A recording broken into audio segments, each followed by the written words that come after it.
movies of various genres and decades. Stay tuned for this episode.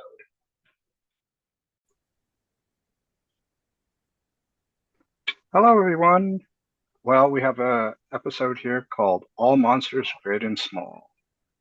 We're going to talk about various types of monsters, and some are known, some not so known. I'll let Bill take it away. So some are giant and some are not. So most of my monsters tonight are going to be kaiju. I got the That's a shock. Shocker. But my first one is not technically a kaiju. The Beast of 20,000 Fathoms is the last real film done by Willis O'Brien, the godfather of stop motion photography. This is from 1953. He's the guy who trained Ray Harryhausen, who trained the next guy who works with Tim Burton that I can never remember his name. And it's actually pretty good. And it's actually taken from a short story by Ray Bradbury, believe it or not. It was a short story called The Beast of 20,000 Fathoms, but it's really short. It's just a monster coming up out of the water and attacking a lighthouse. And that is in the film, so it does take from that. It's about 5 minutes of the film, though, so it's kind of loosely adapted to the rest of it. Majority of the film is just a giant dinosaur going around and destroying a city. And who can beat that? That's almost like a kaiju, right? But it's before kaiju because it's 1953. So it's really a fun film. You know, they do all the usual things. They bring out the police and the army to try and fight this thing and drive it back into the water. Willis O'Brien, of course, was most famous for King Kong, but he also did The Lost World with dinosaurs. He did a lot of dinosaur movies. He's always good at this stuff. And it's really a fun monster romp that you just can't go wrong with, and a good one to start off any list, I think. So that's my first one today, is The Beast of 20,000 Fathoms. That's a fun movie. It is. And I think, as I recall hearing that they didn't acknowledge Bradbury, and then he sued them over it, and I think he got some kind of acknowledgement after that. Well, that could be. Yeah, I think I remember that. But I have read the short story, and in their defense, it's like 5 minutes of film is the short story, because the short story is just the monster coming out of the water and destroying a lighthouse. Yeah, that is in the film, but it's like 5 minutes. It is a fun little movie. You can't go wrong with it. It's got the stop motion stuff. It was before the Suitmation things that came after. Great fun little things. Yeah, always. Okay, well, that brings us around to me. And I'm going to start with probably the original, the OG monster movie, the original Frankenstein, which technically is not the original. Thomas Edison did a version of Frankenstein before that. But, it's the one everybody knows, the Universal Boris Karloff Frankenstein, which takes a lot of liberties with it doesn't take a lot of liberties with the book. It kind of ignores a lot of the book. It does its own thing. But I mean, it's a classic, and that monster is just awesome. And Boris Karloff is so good in the role. And it's like, it sort of set up a lot of to me, it was like one of the archetypes of a lot of the monster movies, because a lot of the monster movies are sympathetic, and the monsters, you really feel for the monster. They really sort of didn't do anything wrong. And the same thing is true with Frankenstein's monster. He didn't ask to be created, and he's innocent. He's kind of going around. Sure, he's causing problems when he's going around and he's killing people, but it's not intentional. It's not out of malice. It's just he doesn't know any better, And so that's kind of an archetype that I think we'll probably see in a lot of the rest of our movies, because it's actually pretty common. I would suggest that maybe that movie was the beginning of that archetype, really. So, it seems like a good place to start. Oh, yeah. Probably It's a good was. classic one. It is. James Whale directed. Oh, yeah. One of the ones he's most famous for. And you cannot go wrong with James Whale. You can't. He's It's one a of my whale of a all-time favorite movie. directors. It's a He's whale. one of my all-time favorite directors. So much subtext in his stuff that's Oh, yeah. you got to pick up on. Bela Lugosi was supposed to be in that. He was supposed to be Dr. Frankenstein first, and then they switched him over to the monster, and he's like, well, this doesn't have any speaking roles, so he turned that down, and that opened the door for. It becomes a metaphor really for Bela Lugosi's career. The guy who like overtook his career, he created by turning down the roles of Frankenstein. And that created Boris Karloff's career. It's a great movie. I think it's in the AFI's top 100 of all time, even up there in the 90s somewhere, but not real close. But it's still somewhere in there. It still holds up really well. It does. Oh yeah. All right. What's my first? My first is from 1991, and it's Godzilla versus King Ghidorah. I got the king here. I got the other half of that. and I got Godzilla. Oh, okay. So you're gonna do the whole movie right there in front of us? Here, put your screen. Put yours to this side of the screen. I'll put mine to that. Oh yeah. They can fight. It'll be like this. Yeah.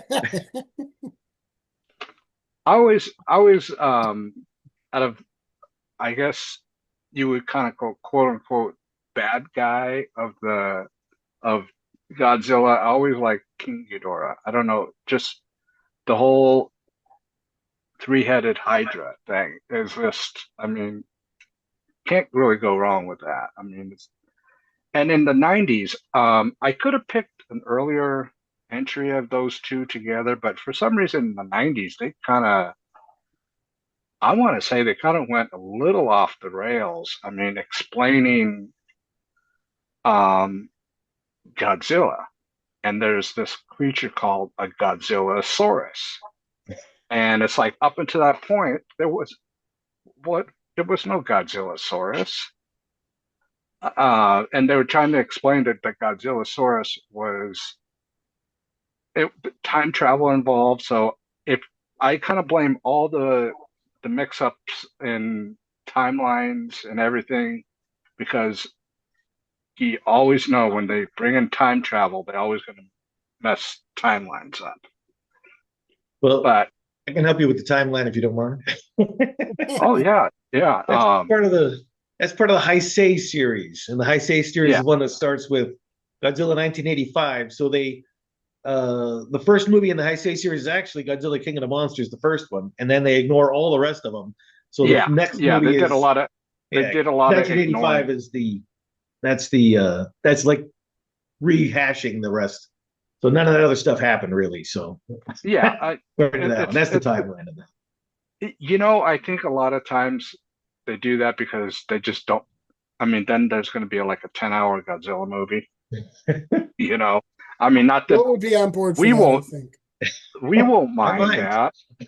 We won't mind it, but you know, most people will mind stuff like that. But what and then I found out, and I had never seen that there was a standalone King Ghidorah movie. Really?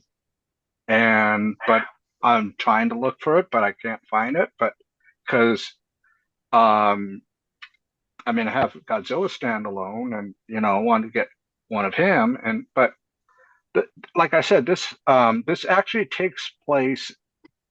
The film takes place 2 years after Godzilla battles Biollante, or however you pronounced his name, and obviously Godzilla's weakened. I mean, anybody you go up against another giant lizard, you know, you're gonna be out of it.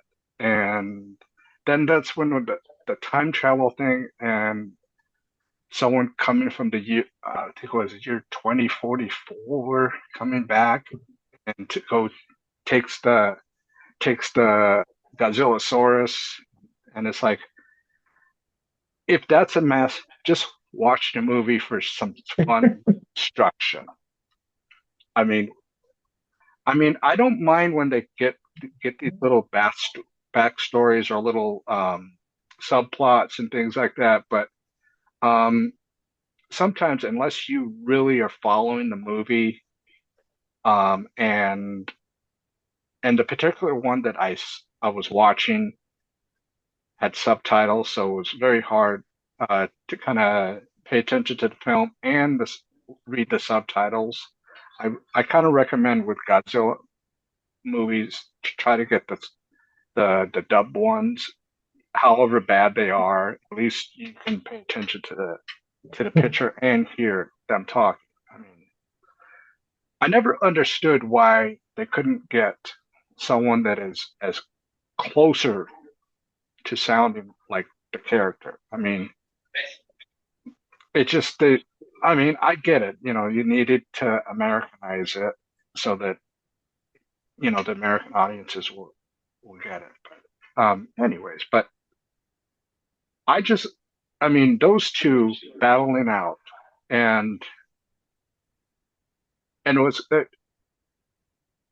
cool is it's like, look at that. I mean, how cool is that? And the other thing, how they gave his origin story, it was these three little, they look like little plushy dolls that that form into King Ghidorah. And I wasn't fond of that, but you had to get the cute factor in there, so to get again the American audiences to bite. But it's one of my favorite ones, and like I said, that how do you pronounce that again? Hensei? Heisei. That's part of the Heisei series. Heisei. Yeah, the Heisei. Heisei. I think they started off where they were doing like how the old films were, the first, and just as they go along, they got a little more, I mean, crazier and crazier. Well, they started. I think it's because of that one. My one problem with that one is the plot is kind of a mess, the human plots. And I think it's after that when they really started having less and less human plots. They pretty much got rid of human plots altogether and just had monsters battling for the most part. And they just said, I mean, forget the human plots. Let's just because some of them were I just didn't. They took some of them get pretty far out there. And they took away from the whole thing. Yeah, that's why they just started doing. I think that's the last one where they really had a real human plot, and they kind of just trashed plots for the rest of the series. Out the door. It's like, but there's still some great battles in there, and I think at their time, some of those Heisei movies, it might have been that one actually, were breaking records for the most pyrotechnics in a film. So they were, so there is a lot of action. Oh yeah, I just like that Godzillasaurus. That is right there. I mean, the only other origin I remember from the original series was in King Kong versus Godzilla. They said he was a combination of a Tyrannosaurus and a Stegosaurus, but honestly, I think that the Godzillasaurus makes more sense, really. Yeah.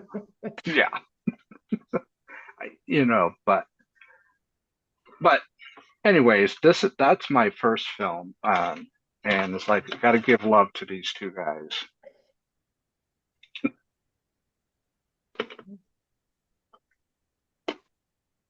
Up to you, Bill. All right. So my second film, I'm going in chronological order again. So I'm in the early kaiju series, back when Inashiro Honda was still running everything. I went with the H-Man. It's not exactly a giant monster, but it is a monster. It's really an interesting film. It's part film noir. There is like a crime drama going on. It actually does have a human plot that's actually interesting for a change. And it's this guy who's doing these experiments. His wife and some of the other characters get caught up in this gang activity. His wife winds up getting kidnapped by them. And during his experiments, he turns into like this human blob type thing. H stands for hydrogen. So he's like a blob that's going around and trying to take revenge on these gang members that kidnapped his wife. It's almost a little bit of a superhero aspect to it as well with that. And it's very similar to another movie that I was considering, but didn't do this time. But there's another movie that's pretty similar to it called The Human Vapor, which is almost the same plot. Right. The H-Man I kind of like a little bit better, personally. It's also dubbed. I don't think there's a dubbed version of The Human Vapor. And one point about that, you said it's hard. It's hard with action films. It is kind of hard to read, so I think action films do work better when they're dubbed because there's so much action going on in the film. Who's got time to read this stuff down here? Right. So that's one other thing. But this was 1958, so Godzilla was already around, but he wasn't the main star until 63 when 62 really, when King Kong versus Godzilla came around. So they were still kind of feeling their way around of what they wanted to do with some of these kaiju movies. So it's a little bit experimental. It's not quite formulaic as it would get in the later series, which kind of, in some ways does take away from it. Once you've seen the 60s and 70s ones, you've seen them all. Right. But this one kind of stands out as something a little bit out of the ordinary with this crime drama film noir, and they do a lot with shadows, like the U.S. Film noirs were doing at the time, which is really interesting for Japanese films. It is in color, but it's very dark. It's not usually your really bright colors to say this is a color film. They didn't really do that with this one. It was kind of unusual for that era. So they do capture some of those noirish elements, even with the Japanese cast and everything. It's really an interesting film if you haven't seen it. It's one of my favorite non-Godzilla kaiju movies, if it still qualifies as kaiju. I have a couple of them in here that are human-sized monsters like this one. I'll have one more. But our kaiju, but they're still Japanese, so I still consider them kaiju movies anyway. But yeah, it's one of the more interesting ones in my opinion. It has, atypical for most of them. It actually has a decent human plot. Right. So the H-Man. What brings us back around to me? I'm going to go with 1955, the movie Tarantula, which, I mean, of the giant bug movies, Them is probably the best one, but Tarantula is probably the second best. And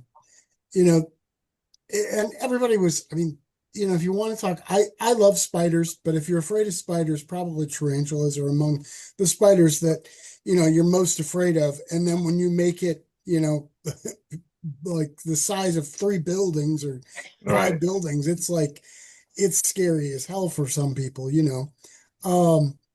and it's, I think that one still holds up pretty well today, actually. And the scenery out in the desert is beautiful.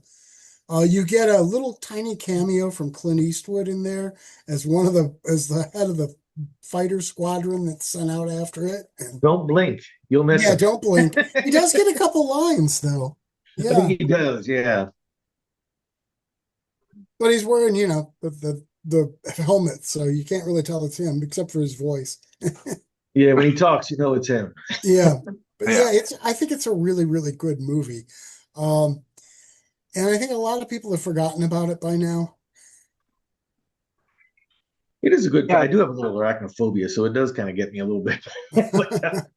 But that is a good movie. That was part of Universal's rekindling when they started doing the Black Lagoon, and then they Came from Outer Space, and then they did that one, Tarantula. Yeah. I think they also did another. Well, I don't know. Maybe it's on somebody's list, but another one that's not quite as good as Tarantula, but the giant mantis, the deadly mantis. Oh yeah, that one almost made my list. Almost. Okay. But it did not. But that is actually a really good one too. That was not bad either. But I think Tarantula overall is probably a better movie than the Deadly Mantis. But they're both fun, big bug movies. Oh yeah, yeah, attacking everything. Those were the ones that when I was growing up, that you watch on Sunday matinees with my dad. I mean, I forget who it was that used to. He used to host the film festival, and in in between the commercials, he would have a little trivia about it and everything. And I want to say the guy's first name is Bob something or other, but yeah. Also, that one. I was just going to say, also that one stars John Agar, who did a lot of the Universal 50s horror movies. He's in some of the creature movies and everything. And one of the things I think they did better in that movie than they do in a lot of the giant monster movies was like the creature lurking, because there are scenes when the characters are over here doing something and they leave, and just as they leave, you see it pop up over the hill or something, which is that sort of menace, which I think that's kind of cool, because it's like, you know what's going on, but they don't, and they don't realize how much trouble they were almost in. Right. Yeah, it's like, yeah, it's true. That is a good fun one. That reminds me of a thing from Hitchcock. He once said that the difference between suspense movies and mysteries is mysteries, we'd all be sitting here and there's an explosion and we die and everybody try to find out who planted the bomb and what happened and everything. But suspense, you'd have a bomb a bomb near us, and the audience would know it, but we wouldn't know it, and we would just be sitting here talking, and then, kind of builds the suspense. It kind of follows that line anyway. Right. The audience knowing the monster's right there, getting ready to kill them, but the characters don't. Right. Right. That is a good one. I love that. Okay. All right. My next one is the debut of Mothra. This is one of my other favorite Godzilla characters. Sometimes she's a bad guy, sometimes a good guy. Later on in her career, she became a good person. Isn't that pretty much most of the kaijus, though? Sometimes they're good, they start off pretty much. Well, this is basically there's an expedition to Infant Island, and some entrepreneur captures those two little twins. That later on they had that little Mothra song, that I have seen. I have sent. I think it was to Bill. I sent there's a metal version of it. So, but then of course that awakens Mothra, and Mothra does what any monster does, and they just like to destroy things. And you could argue Mothra's still the good guy. She's trying to rescue the two little twins from the people who kidnapped. That's true. I mean, she can't help it. She's giant and is destroying the city in the process. Yeah, it's like, whoops. It's like, whoops. Sorry about that. If you hadn't kidnapped the twins, you'd be all right. That's right. Yeah. Yeah, that's another creature I need to get on those classic is Mothra. I have two Mothras, actually. I have a larva stage Mothra and I have a moth Mothra. Mothra. But this one also is in black and white, like the original Godzilla, and it just on the more serious tones, because later on it kind of gets a little goofy on some of the things, but you're always rooting for Mothra. I mean, throughout her entire career, you're always rooting for her. It's like, okay, yeah, good. But yeah, this is my girlfriend's favorite kaiju, Mothra. I forgot to bring it in. I have it's a plushie. It's like about this big, this tall, and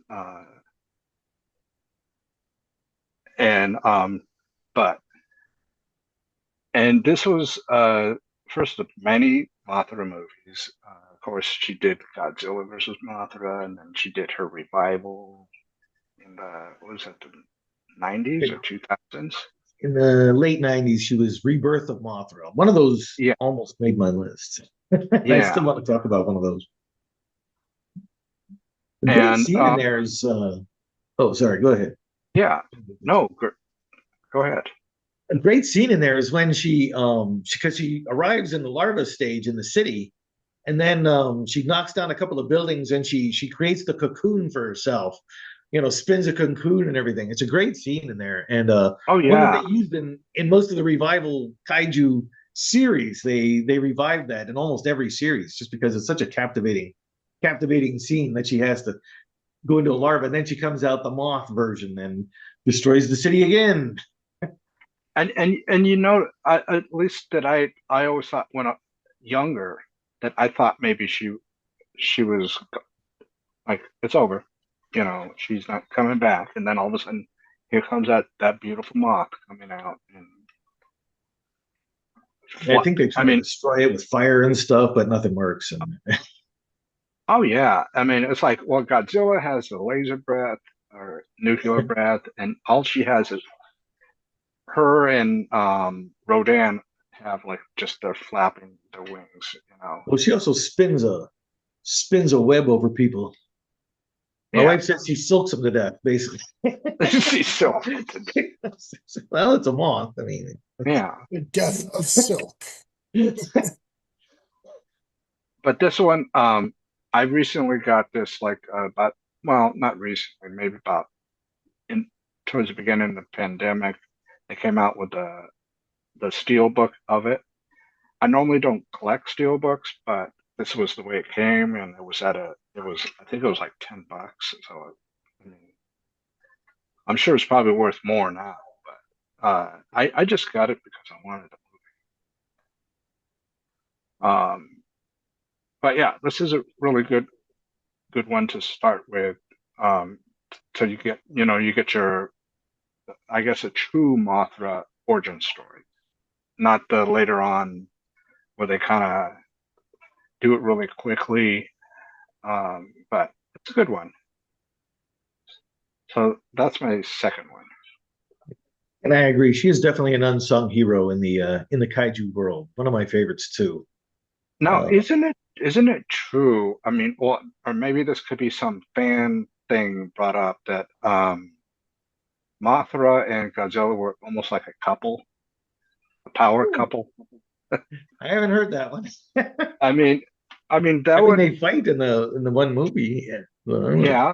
Well, yeah, because, but She's also in Ghidra's first movie too, Ghidra the Three-Headed Monster. She's in there with Rodan and Godzilla.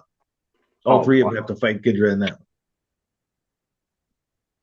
So yeah, she's in a lot of the Godzilla movies actually, and kind of peeved me a little bit with the last Godzilla and Kong movie that she's actually in there, but they didn't come out with her action figure, and she's got a really new sleek look in that movie. Um, that was pretty marketable. I thought they should have come out with her action figure as well, but they didn't done this. So anyway, that's the MonsterVerse one. But anyway, yeah, that's a great one. I'm up. Yep. Europe. Or Asia. Actually, it should be more Asia because most of my movies are from Asia. Anyway, all right. So my next one is the other kaiju movie with normal-sized monsters, and this is really, really a good movie actually uh, on any scale. Matango, Attack of the Mushroom People. It gets a bad rap because that's a silly title. I agree. Right. Attack of the Mushroom People, but it's 1963. It's kind of getting to be the peak now of kaiju. Once you get into the 60s, that's the same year as King Kong versus Godzilla. But it's really a movie about consumerism. This thing has so much subtext, it's ridiculous. So the plot is this group of friends, and well, one guy's like a bank robber who takes over the boat. They don't know until later. But anyway, um, a huge hurricane hits the boat, and they get marooned on a deserted island, and they can't find anybody on the island. They find this giant ship that's also shipwrecked on the island, but they can't find anybody, any remnants of the people that were there. There's a little bit of food that they eat, but it's not really enough to go around. So they're starving to death, and the only thing they find to eat are these mushrooms.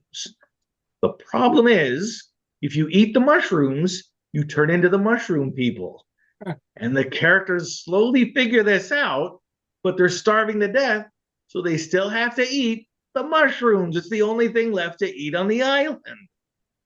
uh it's really a fascinating movie. The mushroom people do kind of move around. It's creepy. It uses some of the dark lighting, but still has some of the it does a really interesting combination of dark lighting and the bright colors that come with early Technicolor films. There's just so much to love about this thing. It's another one that I know I said that about the H-Man too, but it's another one. It's one of the best kaiju movies without Godzilla. There's a lot of deep meaning in this one too, with because there's a couple they're all of them except for the one bank robber guy are friends. And they're all trying to figure this out and figuring out how to survive. And but the only thing they have to survive are these mushrooms. They're trying to find a way off the island, and one by one they lose people because they keep eating the mushrooms and turning into mushroom people. And then they're walking through the mushrooms, and there's like these weird sounds going on, and the mushrooms are like closing in on them slowly and everything. It's really creepy scenes. It's really a true horror movie for its era. Unlike most of them, which are more science fiction based, this is a little bit on closer to the horror side. I mean, I guess a lot of them are kind of science, sci-fi, and horror combo, but I think most of them are closer to the sci-fi side than the horror side. But this one, I think, is a little closer to that horror side. But it's really a fascinating movie. I like to watch it every now and again.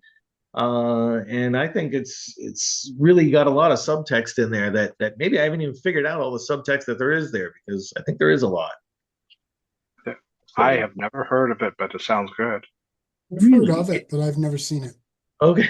It does pop up on a lot of hosted horror movie shows from time to time. It was an episode of I first saw it when I was a kid on the Late Great Horror Show. And I have the Tokyo Shock version, that DVD that came out been quite a few years ago now, I guess. But anyway, but yeah, it's a good one. It's really one that's worth seeking out. Very creepy, some of the scenes, especially that ending scene. You're not getting a happy ending. Let's just say that. I'll give you that much away. There's no getting away from consumerism, just like there's no getting away from the mushroom people.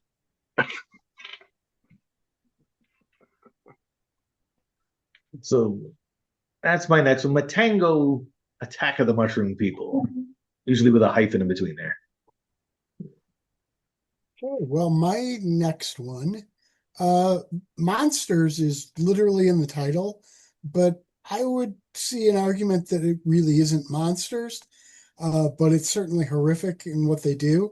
The Monolith Monsters from 1957, which is a very, very unique monster movie because the monsters are actually basically like crystals. And when they get wet, they reproduce and they grow huge and just start destroying stuff in their path. And they came from a meteor that hit, and again, out in the desert. And, but they still get rain there. And they're experimenting with them. They've got a really, really cool newspaper reporter character, which you used to see those quite a bit in movies like that. And they were always pretty interesting characters. You don't see them a lot anymore but well, for one thing, newspapers dying off, but even just reporters, you just don't see that too much in movies anymore. But it's actually, it's such an inventive idea for a horror movie. Because these things are definitely giant monsters. They just don't have any mentality. They're not living per se.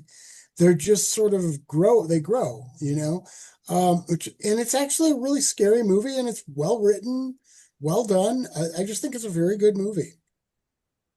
That was a sleeper when I saw it. I thought I wanted to see like a really bad horror movie, and I put that one on. I'm like, wait a minute, this is good. Yeah. But it's like sometimes they surprise you. It was. I know. It was actually, because when you read the synopsis on any of the movie things on it, it sounds like, it sounds kind of cheesy and everything. But actually, when you watch it, they actually made it make sense. Yeah. It is really good, though. I agree. I saw it on one of the we used to have this thing at the library. They showed horror movies once a month, and it was on one of those. And you know, a lot of times they were cheesy movies, but that one actually really stood out as something that's pretty good. I think it's a Universal also. I believe it is. Yeah. Yeah, I think it's another one of the that revitalized Universal in the 50s. But yeah, it's well acted. Like you said, it was well written. Plot actually makes sense. Yeah, it sounds really good. Sounds really good. It's a sleeper. It's not one you're going to expect much out of, but you'll get a lot more. It's a lot better than what you think. Right. Yeah. I probably saw it when I was a kid because, like I was saying earlier, we had that Sunday matinee show that they would play. He would play everything: sci-fi, adventure. Um, Not so much horror, but in the sci-fi there would be kind of scary moments. But it's like adventure and family films. All those three, kind of a weird combination, but it was a lot. Those were the days. I know. I miss some of those Saturday or Sunday afternoon horror movie kind of things that used to come Yeah. on. All right. My next one is another kaiju. I guess it depends on how you pronounce it. I pronounce it Gamera, the giant monster. It was also released in the United States as Gamera with two M's, the Invincible. That always threw me off. I thought when I was looking up, I was like, oh, that's another one. And then when I watched it, it's basically like the same film, just I guess some added scenes or something, just to make it more American. But why they added an extra arm, I don't know. There's some editing differences because one was the original. It was American International Television actually brought Gamer to the United States, and they had their version. And then when VHS and DVDs and things came out, I think it's Sandy Scott came out with those, and they're differently edited and different. There's different dubbing too. Yeah, They're a little bit different. So yeah, I just liked how. I mean, okay, basically, Gamera is a giant turtle. In case everybody doesn't know, he's a prehistoric turtle. That is, there he is, right there in the flesh, so to speak. in the Um, vinyl. and in the vinyl. He was unleashed in the Arctic by an atomic bomb. Surprise, surprise. I mean, uh, this again was like the first Godzilla, the first Mothra, very serious in tone. And this was just to go up against Godzilla. And I had mentioned and a lot of fans want this to happen. There's got to be a Godzilla versus Gamera somehow, even if it's unofficial. Someone do it, put it up on YouTube. They were different studios, so there's different rights issues. But I have Yeah. heard some, Oh yeah. I've heard some talk that there might be something coming up. Maybe, I don't know. Of course, I've heard it off and on for decades, so who knows? Yeah, But I'm still hopeful. You would think it would be a big money maker for both studios. You would think, yeah, right? it would. I agree. I mean, I think it would probably be the biggest kaiju movie ever. It's a no-brainer. I don't think no one would be able to top it. I mean, but Monsterverse should get on this. They can throw King Kong in there too. Make it a three-way. there you go. Well, I always loved it when you had him in that form that Bill showed on hind legs, and then you had him where his arms and legs go in, and he's got when his legs go in and he has the rocket, so he's flying, and then when all four appendages go in and the head, he turns into basically a flying saucer. Yeah. And It's hilarious. I mean, I used to like, be like yelling at the screen, camera, and then of course in later movies you had the little kids always Camera, Use your jets. use your jet. Yeah. And Camera, you're cool. you're cool. I mean, really bad dubbing, but you're cool. Yeah. But at this time, he wasn't cool. I mean, he was a menace, and uh, I just like how when two different studios you get these giant monsters, and it's like it's it's like, are they in the same world or is it just a different universe? Because I feel bad for Tokyo that just Godzilla does them in, then here comes Gamera done them, and it's like they can't catch a break. Um, It's an but interesting question if they're in the same universe or not. There's one monster that does go over. Baragon is Baragon, in both universes, but they changed the spelling. Instead of Baragon, it's Barugon. yeah, And Baragon is originally in Frankenstein Conquers the World, and then he comes back and Destroy All Monsters. One of my favorites and he's also in with the Godzilla universe, anyway. And then he's in Gamera versus Baragon. yeah, a couple days after my birthday. Uh, Actually 15 days after. I mean, but again, these were movies I grew up on as a kid, an eight-year-old kid watching these things. Absolutely love them. I mean, this was before I got the love for horror movies. It was first science fiction, then these giant monsters. You know, we didn't know them as kaiju back then. That's something that we found out later. That's what they're called. Um, and I believe, was it kaiju has to do with I think it's just Giant Monster or something like that. giant monster or giant whale, something. Something like that. And then I Yeah, say Super Giant Monster or something like that. super giant. Yeah, Yeah, Super Giant. Super right. Giant something. But this is the show Showa era. You know, and Gamera had Showa era, and then the Heisei era, and then the newer ones, which I don't remember what that era is. But I think there's only one in the last era. Only one film that I know of. but yeah, he would be. I mean, even if they don't bring him to have a Godzilla versus Gamera thing, they need to bring him or her back into the fold. You know, make a giant version of her. You know, just something. Interesting in that first film though too is even though he was the villain, obviously, because he's destroying there. I think when they started the Gamera series, they already had an idea that he was going to turn into the good guy later, because there's a scene there where he has a chance to kill this little kid, and he lets the little kid live, even though he's killing other people in the Yeah, in the film. So Isn't that get referenced in some of the later ones? And that's where he gets the name Friend of Children or something like that. yes. Yeah, I think so. Where he doesn't kill kids. He's okay. He lets them live.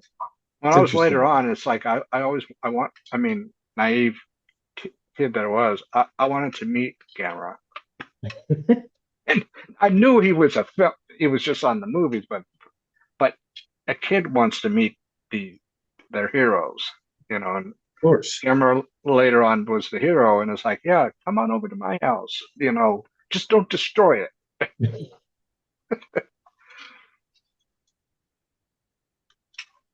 That is my third one.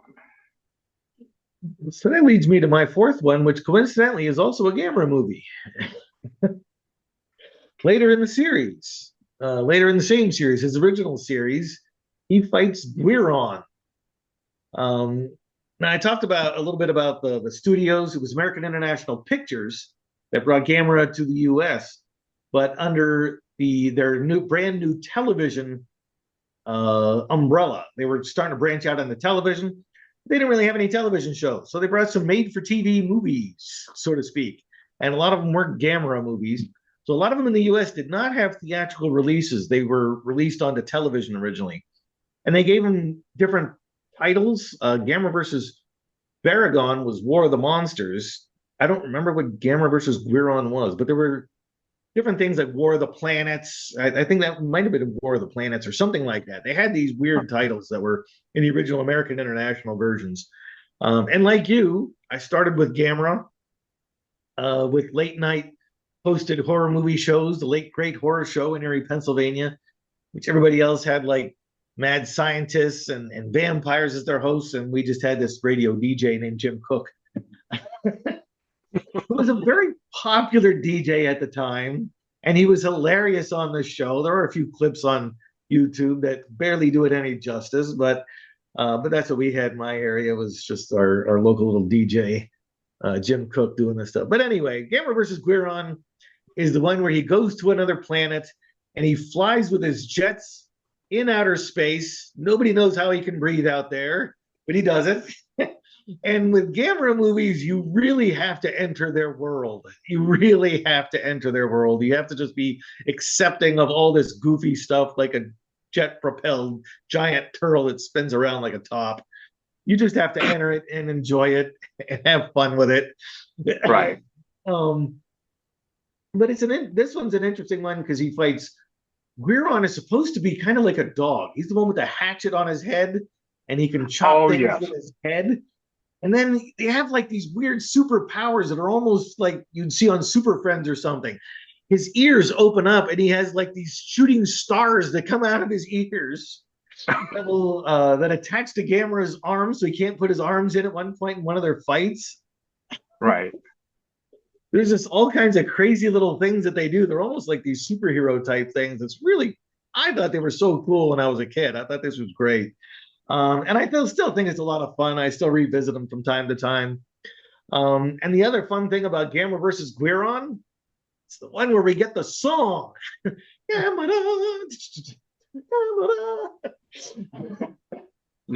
The Gamera song. You gotta love the Gamera song. So now on the subtitled one, they actually not only do they have the lyrics in the Japanese thing, but they also have it below, and it's like, oh, you are so strong. so like strong, you know. And I'm like going, so some American or English speaking band needs to do that. They should. That would be awesome. Maybe Gojira should do it, since they have the name Gojira, which is Godzilla in Japanese. Yeah, that would be cool. I would. It would. That would be awesome. I'd buy it. The other cool thing about this one, Gauss comes back. Gauss was in the third movie, Gamera versus Gauss, and he's the one with the mouth ray that splits things in half. He was kind of like a rodent, the thing. Yeah, he had the goofy head, and but he's not much of a match for Guiron. Guiron destroys him fairly quickly, chops him up with his hatchet head. And Guiron's supposed to be based off of a dog, and he actually barks in several scenes. Again, you just have to enter their world. Yeah. There's no getting around it. You're either entering their world or you're gonna be hating it, and there's really not much in between. No, if you take it too seriously, then you're watching the wrong movie. Yeah, don't try to deconstruct this movie at all, because you'll get nowhere. It's not going away. Wow. There's really no deconstruction that can be done. But it's a fun little monster romp. 1968 was an Olympic year, so Gamera does this parallel bar thing. You might have seen it in GIF stuff, or GIFs, however you pronounce it. That's part of this movie as well. One thing I do like about them is they have several battles. Each one of the Gamera movies is not just like one battle at the end. They have several battles throughout the movie. And Gamera usually loses almost every battle except the last one, where he finally destroys his foe. And then the other weird thing about it was they were competing with Godzilla, even in Japan. So they decided, let's make these movies more bloody. Right? Because Godzilla movies aren't very bloody, so we'll make it more bloody. But we'll also make it for younger kids, whereas Godzilla's a little bit more for older kids. So the way we're going to deal with that is we're going to give them blue or green blood. Yeah. It really doesn't look like red blood. Kids won't get all freaked out by all this red blood all over the screen. So there's all kinds of blood, but it's green or blue or some other weird color that doesn't really resemble blood in the typical. But again, you got to enter their world. I love that. You got to enter their world. Yeah, it's their world. You either enter it or you just don't watch Gamera movies, I guess. But they're fun. They're a lot of fun. And this is like the third or fourth movie in the series. It's Gamera. I think it's fourth. I think War of the Planets is before that. Gamera versus Virus.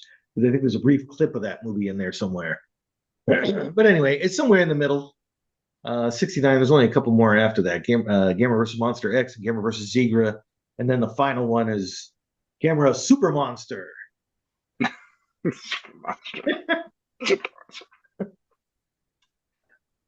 So that's my fourth one. Gamera versus Guiron. Lots of fun movies. I think, Ron, you said it before. Leave your brain at the door. Yeah. So I'm gonna skip the one that I had for 4 and I'm put that in the 5th position because I'm gonna go to Gamera the Brave, which is the reboot. And, I probably 2 years ago, maybe 3 years ago, I got a hold of the whole box set, which has every Gamera movie ever made. And over the course of about 3 weeks on the weekends, we watched all of them.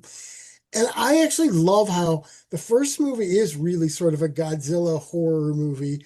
And then they gradually started transitioning it towards more kids' fun movie. And Gamera, it did almost become, to me, it became like a superhero movie. And Gamera the Brave really is a superhero movie. He is a superhero helping to fight to save kids. And, but the funny thing about it is Gamera is only really in the first scene. First scene, you see him get killed, or her, I guess, because she lays an egg, and then these kids get the egg, and they hatch the egg, and the egg is named Toto when he hatches, and he becomes the new Gamera, even though his name's Toto. But and it's the production values are better. I think it's a little more believable than some of the others. It's still big brain at the door, but admittedly that's a low bar. Yeah, it is a little more believable. And it's just a very fun, like heartwarming story, which you don't get heartwarming in a lot of monster stories, but no, it really is. I think, to me, that one, Gamera the Brave might be my favorite of the bunch, just because they leaned so heavily into the superhero side of it. They leaned so heavily into the kid side of it, and yet brought in a lot of emotion. And the human story was actually pretty good, and that was a big part of it. And it kind of had the nobody believed the kid, and had that whole aspect, which is a sort of a trope in a lot of movies. But I don't know. I just thought it was a really good movie, and I'd love to see him do more. I don't know if they're going to, but I'd love to see him do more. Because I thought that was a really nice rebirth. Yeah, they did have animated. I have that one, but I still haven't watched it. I've had it for a couple of years now, and I still haven't gotten around to it. I really need to get to it. You should watch it. It's a very fun movie. Yeah, you made it sound pretty good. It is good. Gamera movies are fun. Yeah, that's one thing you get with all of them. They're just a lot of fun. They are. And then the superhero aspect's interesting too, because that the last of the original series, Gamera Super Monster, really the majority of the movie is like these 3 female superheroes. Yeah, the majority super villains almost. Super villains, more like. Yeah, and then it was like I think they were trying to launch another series of movies or something, or maybe they did. Probably it was sort of a springboard for it, but yeah, it made it like a backdoor. Yeah, backdoor pilot kind of a thing. They were like aliens from an spaceship, and But there's definitely a superhero aspect to Gamera. It was almost a Power Ranger thing going on with those. It was. It probably was, yeah.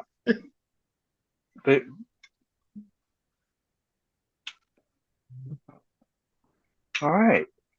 My next 2 are actually have the stop motion things from Ray Harryhausen. And the first one is 20 million miles to Earth.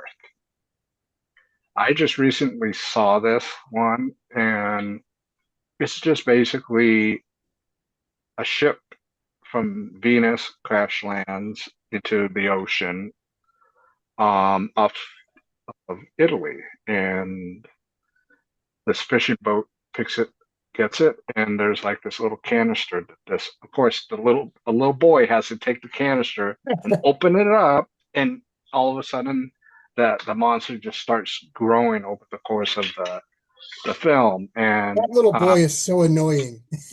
yes, as a kid, he was annoying to me, and then as an adult, I was kind of hoping that there would be like a rewrite where all of a sudden the monster just steps on the guy. But I mean, because but I mean, this was like those classic kind of giant monster movies that they come in from outer space, and then once they hit our atmosphere, probably in Venus's atmosphere, it stays, I guess, in normal size. But in our atmosphere, it just grows. And I just kind of, it's kind of interesting. Like, it's almost like, a time capsule watching these older movies and how they're trying to make it, I don't know, just by our standards today, some of the things that they do is like, come on. But it never fails. It's always someone opening up the jar, the unknown jar or something. Pandora's box. Yeah. Pandora's box. It's like it's an age-old thing. That's what you do. And even though the audience is probably like going, no, no. And then you got, yeah, I'm going to do it. I'm going to do it. This little kid does it and unleashes this crazy looking monster. He was pretty cute when he was little. Yeah. And then all of a sudden, bigger and bigger. But I like that it was one of the those early Ray Harryhausen ones that, I think I got almost all of his. I think with the exception of like Gulliver's Travels or something like that. But when he does monster movies, he has really cool monsters. And then for this giant monster, it's like, wow. He does. And he was trained by Willis O'Brien, so we are full circle on that. Because they worked on Mighty Joe Young together. That was kind of his training. I always loved that stop motion. Yeah, and it's like it'd be kind of cool as if someone would bring that back. In a whole setting of a movie, not just little bits and pieces. But Tim Burton tried it for a little while, but it's Nightmare so labor intensive. It is very expensive because of how labor intensive it is. Yeah, drives up the costs really high. And time consuming too. So and the time is just. When I was a kid, I actually had aspirations to do some kind of a stop motion movie thing. I always wanted to do, like maybe when I grow up, that's what I'll do. I'll do stop motion stuff for movies and TV things. But I played with it at one time, I don't know, 20, 30 years ago when I had a really primitive video camera.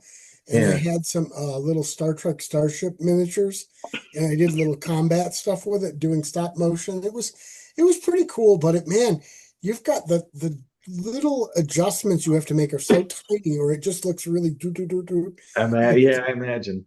There's a few people who take like these kinds of action figures and do them on YouTube. Have them. Oh yeah, I've seen some of that. I've seen some of those once in a while. They're cute, but I love the stop motion look. Yeah, I don't know, something about it. It just it's fake, but it's at the same time, it's just. You as an adult, you appreciate it more. It's a trick, but there's a certain beauty and artistry to it. I don't know how else to describe it. Definitely, it's like a magic trick. It's there's some kind of trick to it, but you don't always know exactly how they did it. Yeah. Earth versus the Flying Sausage. I still have no idea how they did that one. Had to be a lot of strings or something. That one's crazy. No, those That's are a great real Harryhausen. flying saucers. They were real flying saucers. Is that how they did it? Yeah, that's why the But- budget was so high on that movie. Right. Had to fly 'em, man. And first they had to invent the whole technology. So So All that's mine. My fourth one. And that is a good one. That's a fun movie. Anything Yeah. Ray Harryhausen is great. And he started doing more fantasy in his later years instead of the monsters and things, but they were still good. This is actually on it's a double feature on the Blu-ray. This one and my last one. Okay. They're on together. Those are the two movies on the same Blu-ray? Yeah, on the same disc. Oh, okay. Yeah. So my last one is actually kind of one of Godzilla's later Showa series goofy movies, but still one of my favorites. Godzilla versus the Smog Monster, sometimes called Godzilla versus Hedorah. Yeah. Hedorah being the name of the Smog Monster. Yeah. So I have action figures for both of those. I should have brought my letter down. The Late Great Horror Show aired this one in its original run, and I think it's because of me. Because I wrote to the Late Great Horror Show and I requested King Kong versus Godzilla. They sent me back kind of a form letter. They were thanking me, for watching the show and all that stuff. And I still have it framed up in my room. I probably should have brought that down. I still have it framed up in my room.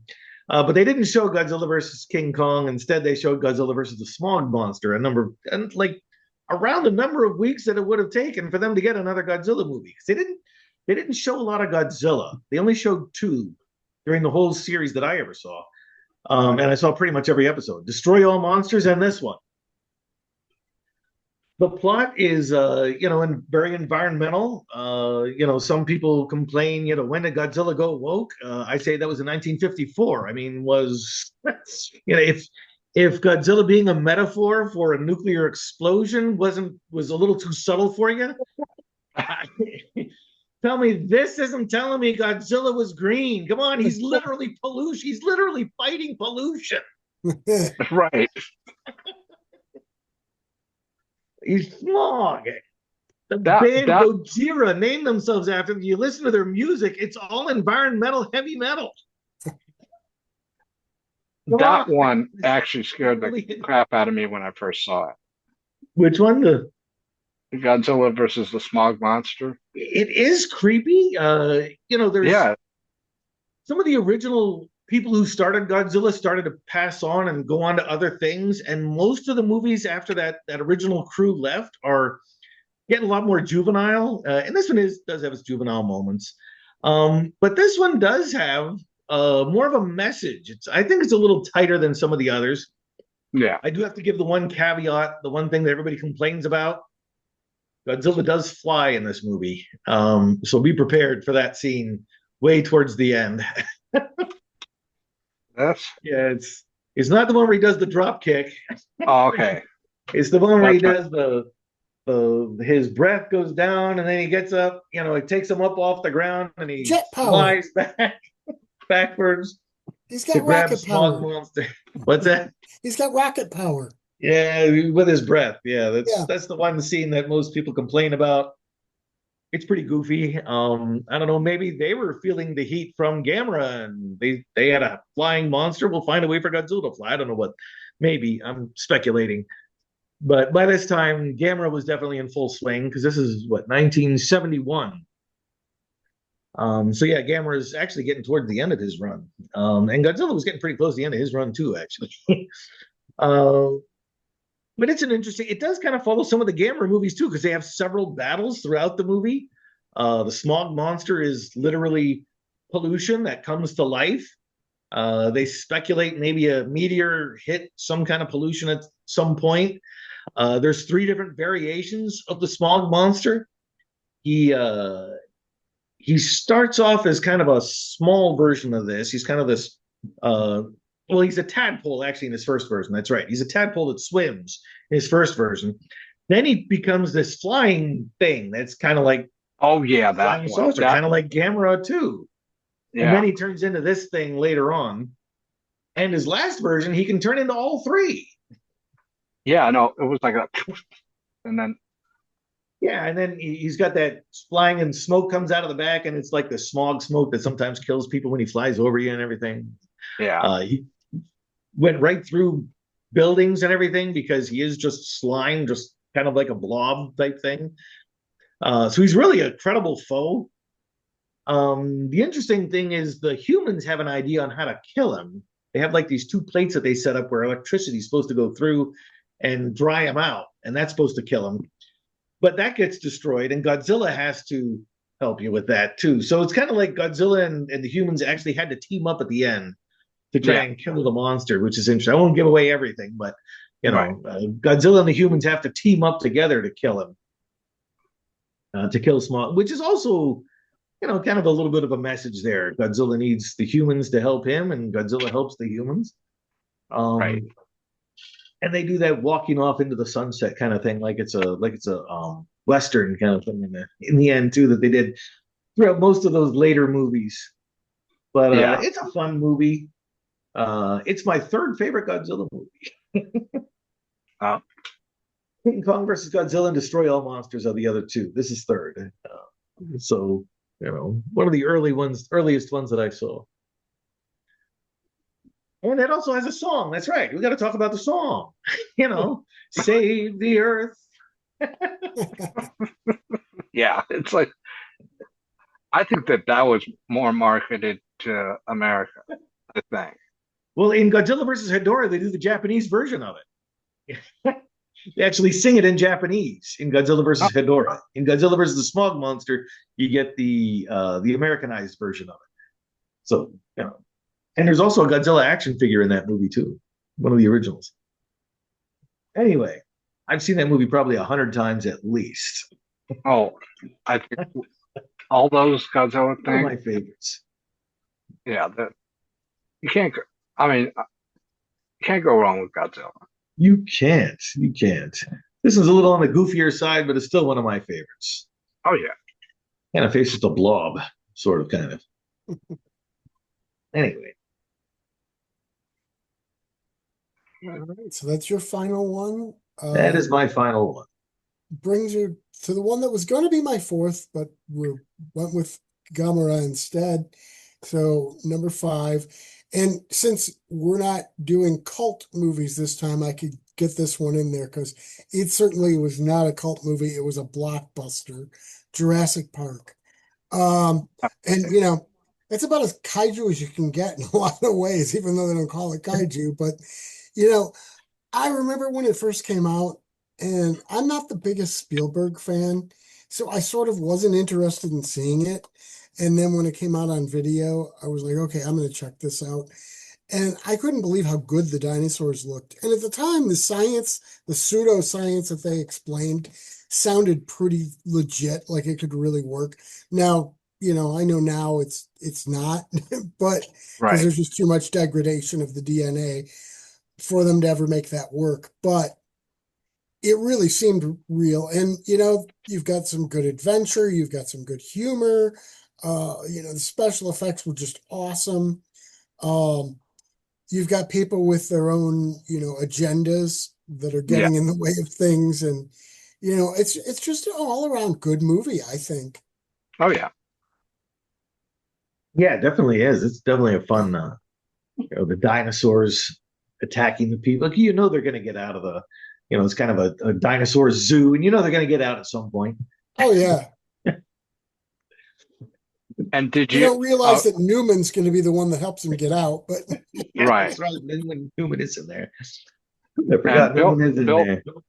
And Bill knows this, that Roger Corman did his version, Carnosaur.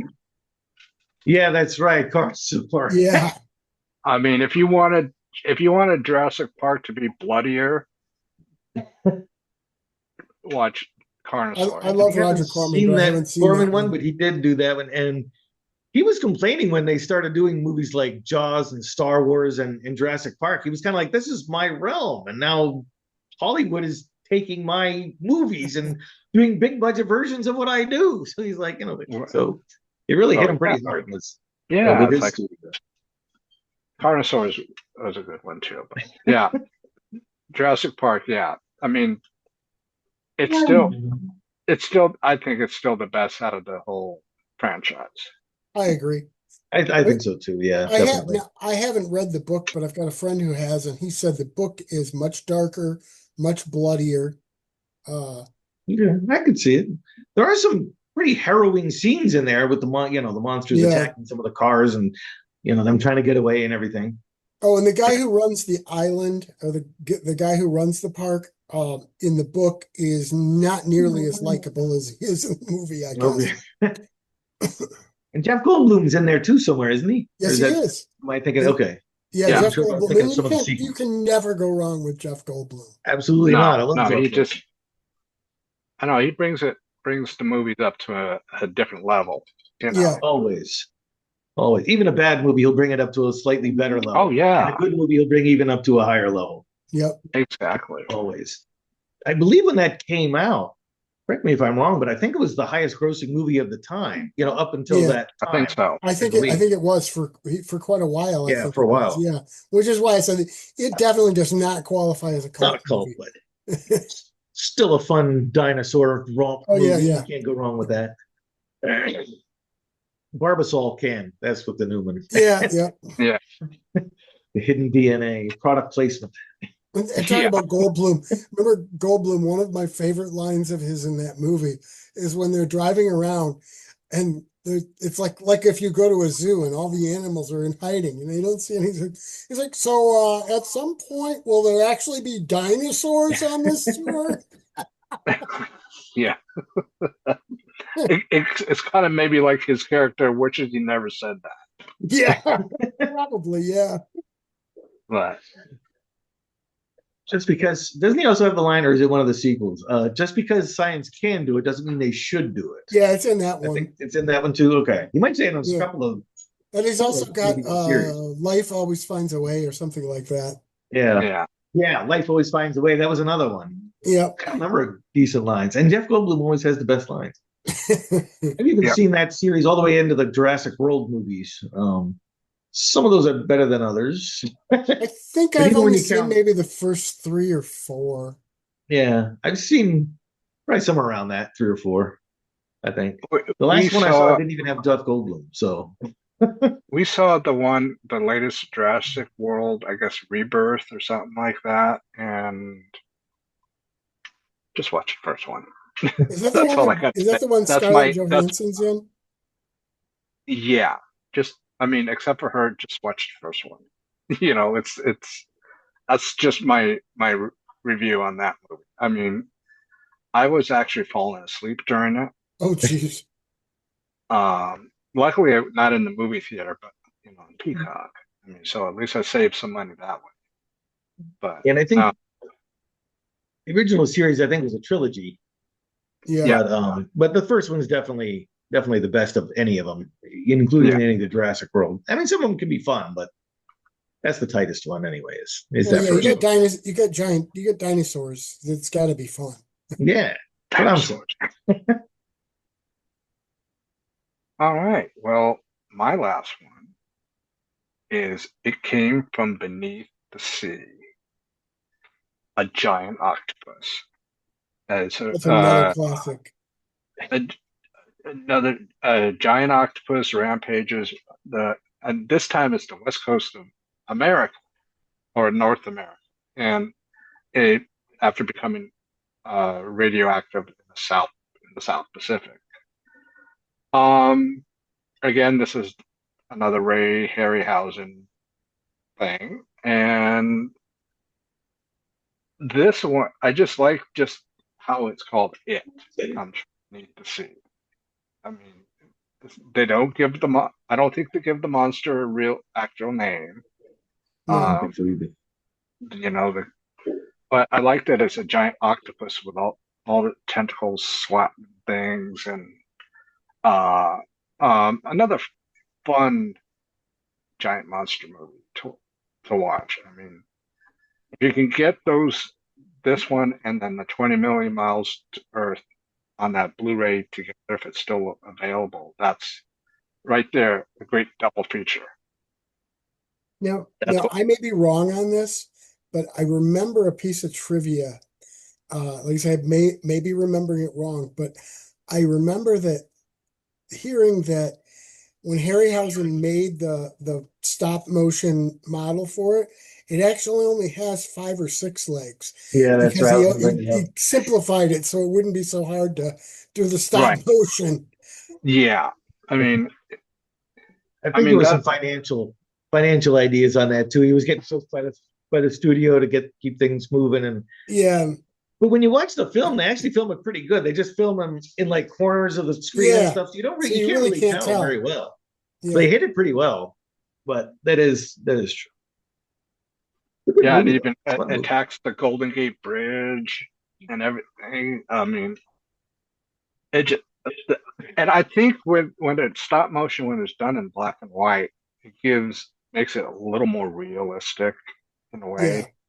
Whereas in color, you start seeing little flaws, but in black and white, you don't see any flaws whatsoever. And that's what, as an adult, I'm finding that sometimes black and white is better because you get, I mean, especially for, monster movies and some horror movies, some film noir. I mean, you like those dark shadows, because you don't know what else is going to be happening. I've always believed that, but I'm classic camp, so I'm different. I like working with black and white. Yeah, I mean, black and white, I don't know, gives, I mean, I'll tell you what, when I was younger, I hated black and white. When I was in my 20s, I would not watch a black and white movie. And it wasn't until my 30s that I started watching black and white. And it's like, I said, you missed out on a lot of stuff, but, catching up. But this, again, one of those great monster, giant monster movies that I don't hear a lot of people talking. I notice whenever I watch videos about when they talk about monsters, they generally don't talk about the last two that I mentioned. They always go obviously for him first, and his and all of his friends, and then they go to Gamera, how you want to pronounce it. But again, it's a fun movie. I mean, again, Yeah, it's a really good one. it's one of those ones like we say, you check your brain door. You don't think about it because no, there's not octopuses that get that big. They just don't. I mean, not that I know of, but They get pretty big way down deep, but then again, they couldn't come to the surface because yeah, the inner Yeah. pressure would cause them to explode. But yeah, they do get pretty darn big down there. yeah. I think But it's we the don't get squid that actually get big enough. Yeah, squid. That's right. Yeah, the octopus don't get quite as big, but No, but squid Yeah. do. They get huge. yeah, those can get pretty big. Yeah. But again, they can't come up to the surface because the pressure would they Yeah. explode. Yep. which that'll be a good movie too. Yeah. The exploding squid. Yeah, it's like, come on up to the surface. I got some food. But that movie, it came from beneath the sea. That was one of the first early VHS that I got. I got it for Christmas. My mom got me that and King Kong Lives. Because King Kong Lives had like just come out on VHS at the time. Oh yes. So yeah, I got those two not too long. It was like maybe the first Christmas after we had a VCR, really. So it's late 80s.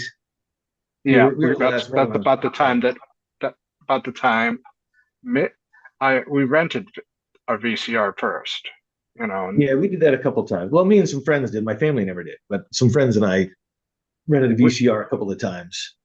my brother and I had to convince our moms that it's a good idea. When they were like, you had to put a deposit of like $100 or something like that. Yeah, it was a big to do. I remember my when me and my friends did it, my friend was older than us. He was over 18. He was like signing off his arm and his leg and everything. You had to sign all kinds of paperwork and stuff that you're going to bring it back. And Yeah. it was involved. You could do it, but it was involved. Yeah. So that's my final one. So we got 15 giant monsters, kaiju monsters. We got them all here for everyone to check out. And we're curious, really, what your 5 that you go to a lot. I mean, doesn't necessarily have to be the best ones, but it's, just stuff that you like to watch, that you always go back to for some reason. Yeah, leave them in the comments. Yeah, Absolutely. right there. Maybe there's a kaiju movie I haven't seen yet. Or any kind of monster movie. Any kind of Or monster any kind movie. of monster movie, yes. If there's Or one that you missed, stop motion. I'd be like, oh, what happened, Bill? But anyways, Stop motion monster. Yeah, stop motion. Anyways, guys, thanks again, and we'll see you on the next episode.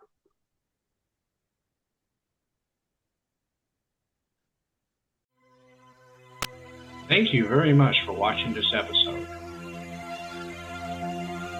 And stay tuned for the next one.